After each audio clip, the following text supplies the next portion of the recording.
వరంగల్కు ఉగ్ర లింకుల ఊహాగణాలకు చెక్ పడింది. శ్రీలంకకు వెళ్తుండగా చెన్నై ఎయిర్పోర్ట్లో వరంగల్కు చెందిన జకారియాను ఎన్ఐఏ అధికారులు అదుపులోకి తీసుకున్నారు. 3 రోజుల పాటు జకారియాను విచారించిన అధికారులు నిషేధిత ఉగ్రవాద సంస్థలతో ఎలాంటి సంబంధాలు లేవని బాధితుడు జకారియాను వదిలేశారు. అయితే తాను ఎంత చెప్పినా తనపై ఉగ్రవాద ముద్ర వేశారన్న జకారియా తమ సంస్థకు చెందిన పనుల కోసం శ్రీలంక వెళ్తుండగా అనుమానంతో ఇమిగ్రేషన్ అధికారులు అడ్డుకున్నారని చెప్పారు.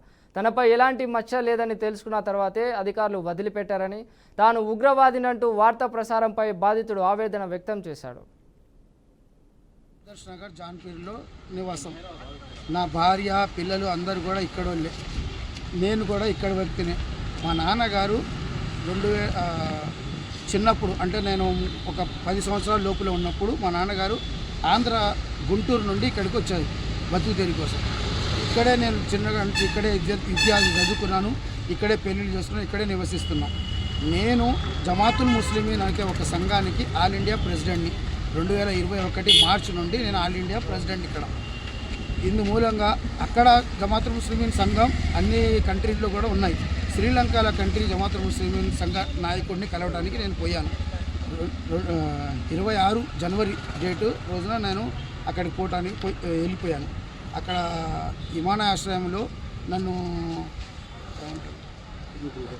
ఇమిగ్రేషన్ డిపార్ట్మెంట్ వాళ్ళు పట్టుకొని, జమాతుల్ ముస్లిమీన్ అంటే మీది పాకిస్తాన్లో కూడా ఉంది, ఇంకెక్కడెక్కడ ఉన్నారో మేము మిమ్మల్ని విచారించాలని ఆపారు.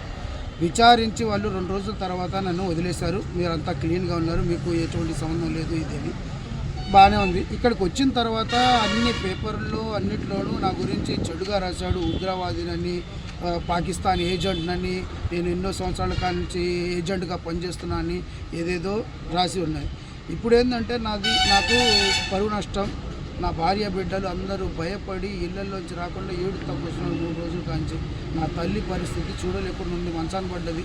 నీకు ఎందుకురా ఇవన్నీ ముస్లింగా అది ఇది, నీకు బతుకు తెరియని చూసుకో. నేను